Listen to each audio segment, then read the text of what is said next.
Shalom Adonai, mais um dia juntos, mais uma aula, mais um momento para dialogarmos teologia. Hoje iremos falar sobre o tema A realidade humana interessa para a teologia? É uma pergunta, um questionamento que tem muito sentido para podermos descobrir um dos segmentos e um dos alvos e um dos pressupostos e direcionamentos da teologia. Mas antes de entrarmos no assunto, eu quero primeiramente apresentar esse livro, esses dois livros para vocês. O primeiro livro que eu quero apresentar é esse aqui, Pentecostal Hermenêutica ou Hermenêutica Pentecostal, um livro que escrevi com a proposta de estar fornecendo através desse livro uma explicação completa sobre a hermenêutica pentecostal, ou seja, como surgiu, quais os métodos que se aplica, os fundamentos teológicos que está baseada e fundamentada, e também a sua racionalidade e aplicação textual partindo da Escritura Sagrada. Certo? Um livro excelente, extraordinário, que você pode adquirir. Entre em contato comigo. Vou deixar aí depois no link a forma de você estar entrando em contato comigo, ou até pelos comentários, você pode estar entrando em contato. E ele está por um valor acessível de apenas R$60, ok? O outro livro é este aqui, ó, novo lançamento, um livro que vem com uma proposta muito especial e extraordinária mesmo, que é a Escatologia Pentecostal, que vem trabalhando sobre o dispensacionalismo. Então ele vai falar sobre as origens, fundamentos, métodos e epistemologia, partindo do pressupostos do dispensacionalismo e depois entrando nas realidades interpretativas e aplicativas das correntes escatológicas pré-milenista e pré-tribulacionista. Então, é um livro essencial para a compreensão de como nós pentecostais interpretamos a escatologia e aplicamos a escatologia bíblica. Esse livro aqui, que é um livraço publicado da editora Reflexão, você adquire comigo por apenas R$80. É de minha autoria. Você também no comentário está aí, pode estar perguntando como fazer para adquirir. Muito bem, certinho. Outra questão, lembrando você que é importante se inscrever no canal, necessário, né? Para fortalecer o canal. Também estar dando aquele joinha e fornecendo a oportunidade de nós irmos avançando, compartilhando nossos vídeos. Muito bem. Quando falamos de realidade humana, interessar para a teologia,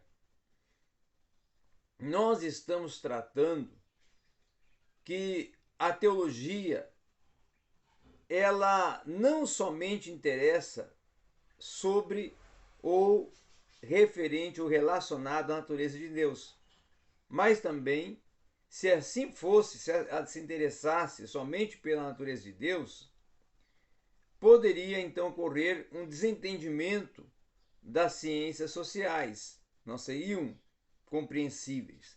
Então, a teologia relaciona-se com a vida e com a proclamação da igreja, com a vida do ser e da sua relação social e espiritual, principalmente religiosa.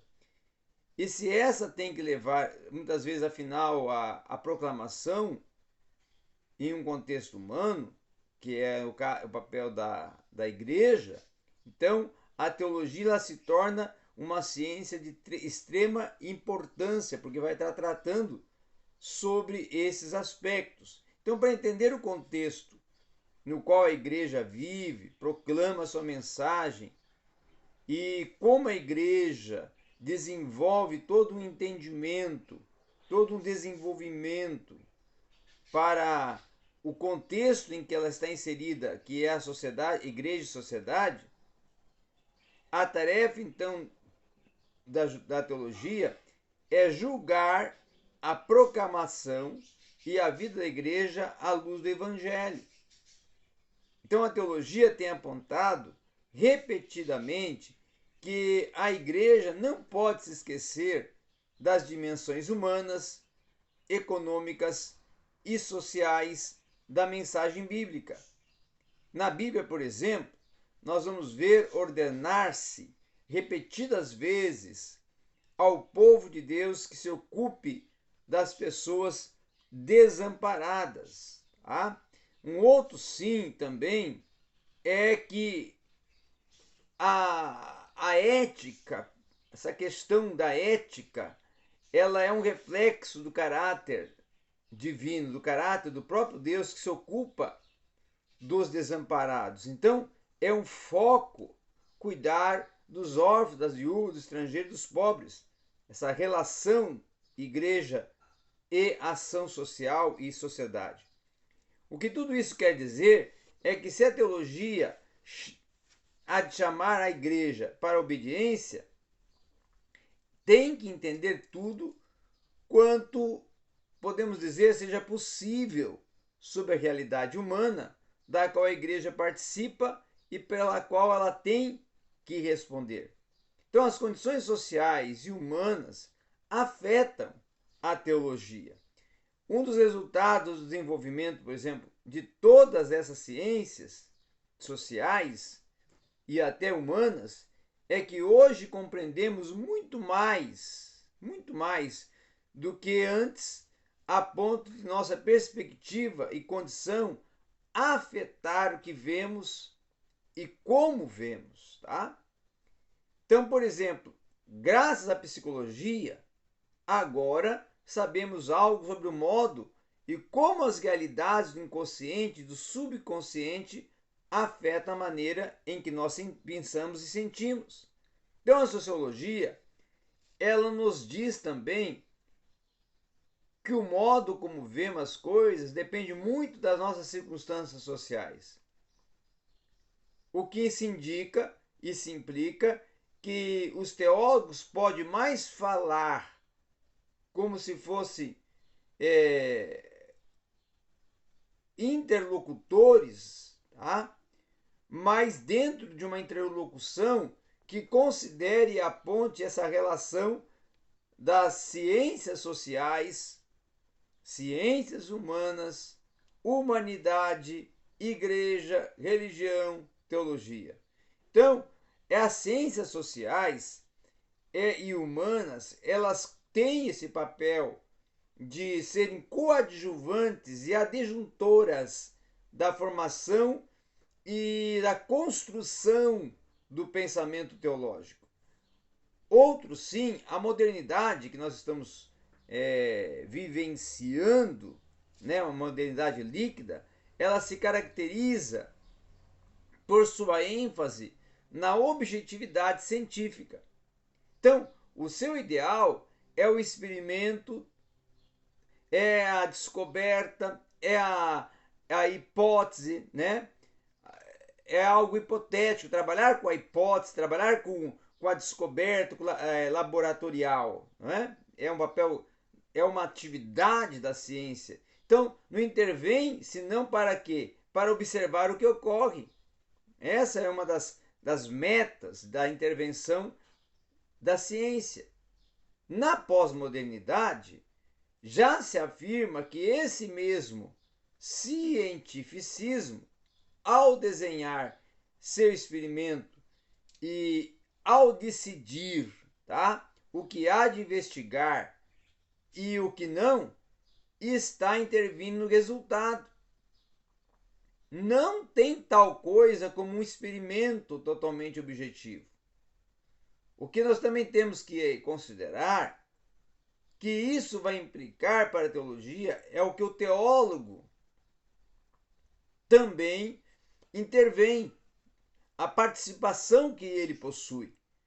No caso que nós podemos até considerar a intervenção que ele proporciona em todo o contexto social, cultural e principalmente eclesiástico e eclesiológico. Então, toda essa leitura, essa abordar e discutir e dialogar escriturístico a partir da própria exploração do cânon, é uma interpretação da vida do homem e do povo de Deus. Então, a própria interpretação, ela reflete a própria circunstância do teólogo. O mínimo que se pode fazer, muitas vezes, é conhecer e compreender essa circunstância. Não é? Além disso, visto que quem escute ou leia também vai fazer, a partir das próprias perspectivas, que o teólogo tenha que compreender essas perspectivas.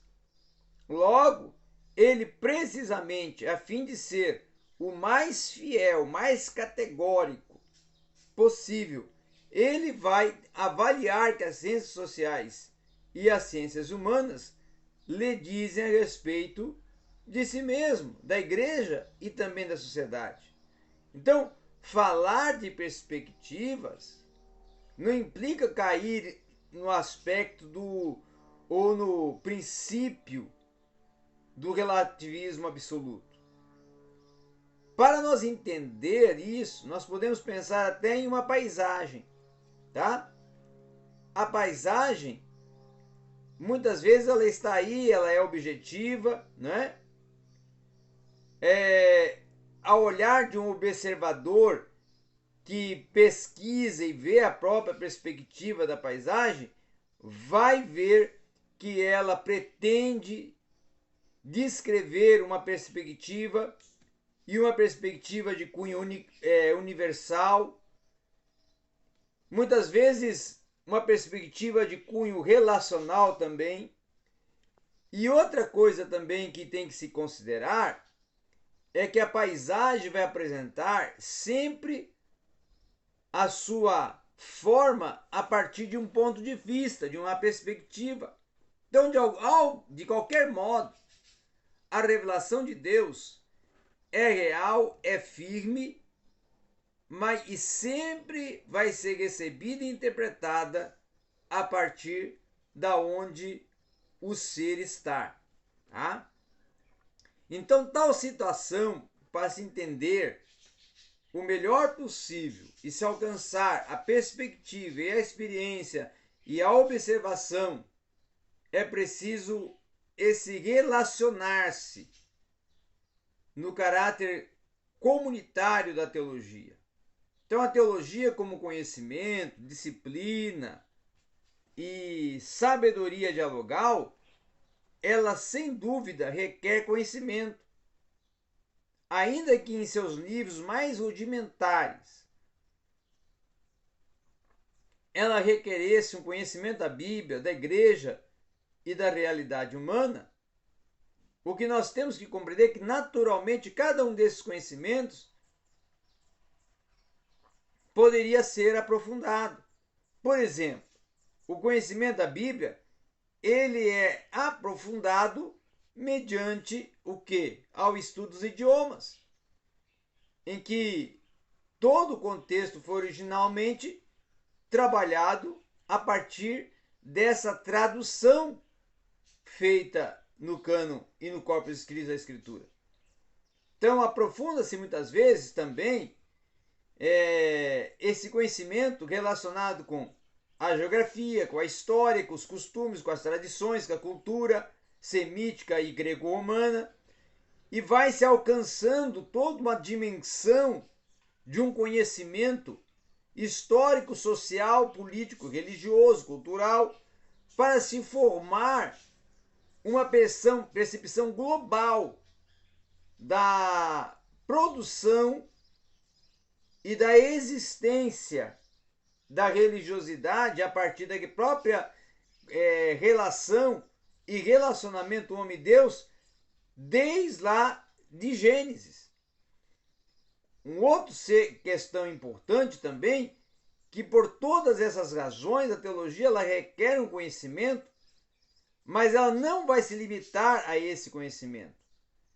E é importante se reforçar que a modernidade, que mesmo até que a modernidade ressalte que a importância do conhecimento se tem perdido as outras dimensões da teologia, como a disciplina e como a própria sabedoria, a teologia ela é uma disciplina. A teologia ela é uma ciência. Ela é uma perspectiva, um conjunto de perspectiva, pressupostos, afirmações e deduções e concepções e aferições. Então essa palavra, aplicada à teologia como disciplina, ela tem sentidos amplos. No primeiro sentido, uma disciplina em um campo de investigação, tá? É uma disciplina investigadora, questionadora.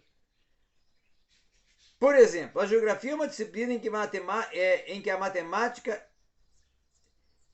tanto a geografia como a matemática, é uma disciplina dentro de um contexto de uma grade curricular, de um conteúdo programático específico. Mas a teologia é uma disciplina que, nesse aspecto, ela pode ser pontuada não como uma disciplina de um campo ou de um conteúdo programático, mas de um campo de investigação com a sua própria metodologia, com a sua própria dimensão de assuntos, o seu próprio conteúdo programático e o seu próprio arcabouço relacional de assuntos. Então, a teologia é uma disciplina particularmente nesse segundo sentido. E nesse sentido de disciplina, como regime, como uma estrutura metodológica, é que não podemos acampar, porque ela se torna muito maior do que isso. Ela não está presa somente a esses limites pedagógicos e didáticos. Então, a teologia é todo um processo no qual quem pratica e quem trabalha com ela não somente busca entender o contexto hermenêutico e exegético das Escrituras, mas toda a ambiência da doutrina cristã e do diálogo dela com homem, igreja e sociedade. E outra questão também, que a teologia ela é uma forma de sabedoria. É um conhecimento no que diz relação às coisas que são, que estão e que hão de ser no aspecto escatológico. Thomas Kempis declarou no fim da Idade Média, tá? Falando sobre o fim da Idade Média, Thomas Kempis vai dizer o quê? Vai dizer que a Escritura ela é mais que argumentos sutis, que nós temos que buscar a nosso proveito. Já no século XVI, o reformador Ulrich Zwingli disse que saberás que Deus está atuando dentro de ti quando ver a sua palavra renovar o que se torna mais precioso do que antes, quando somente se escuta e se dialoga a doutrina humana. Então, o que esses dois autores e muitos outros querem dizer é que o que se deve de buscar na Escritura e na teologia é o conhecimento, é a ciência, é a sabedoria, é a proposição. Tá? Gregório de Nacianzo, né? Esse grande, vamos dizer assim, pai da igreja, expoente patrístico, declara que a teologia não deve ser ocupação de qualquer um, mas somente de quem está verdadeiramente comprometido com ela, com Deus e com a própria vida da igreja no aspecto eclesiológico e eclesiástico. Então, para quem não faz dela um tema de conversa, de diálogo, de comentário, de abordagens, a teologia ela se torna ocupada a partir de uma purificação do corpo e alma. E isso não vai dizer ou não quer dizer que a teologia está unicamente ao alcance de cristãos perfeitos, mas sim de que ela há de ser e é um mero entretenimento intelectual. Nem a tarefa de quem não está convencido vai nisso se inserir dentro do contexto da própria vida. Então, com as palavras que bem se pode aplicar, e há muito do que hoje se chama teologia, é que Gregório de Nazianzo vai defender que tanto o desejo como a rivalidade em falar sem cessar, tá? Porque temos nossas mãos atadas nas nossas línguas, não elogiamos com isso a hospitalidade, o amor fraterno, e nem nos surpreendemos com a generosidade dos pobres, e nem com as vigílias noturnas, nem com as lágrimas de arrependimento. O que governa a nossa língua e se importa é a ação e intervenção de Deus a partir do seu cuidado e do seu afeto e amor para com a humanidade. Isso falou também Gregório de Nazianzo. Agora, se nós olharmos a teologia e nesse relacionamento que ela tem com a comunidade da fé, nós vamos ver que a fé cristã, ela se vive na comunidade dos crentes. Tá? A igreja, de qualquer modo, a teologia deve ser feita nesse seio desta comunidade, desse dialogar. É com esse propósito que ela existe. Então, naturalmente, quem se dedica ao assunto tem que separar os momentos de estudo, reflexão e escritura e os momentos de produção teológica, diálogo teológico, promulgação teológica. Então a teologia não é questão só de fazer descobrimentos individuais. Sua crítica da vida é a proclamação da igreja, que deve ser feita não de fora, mas de dentro, como parte da mesma comunidade, cuja fé e a vida são colocados sob o juízo da palavra de Deus.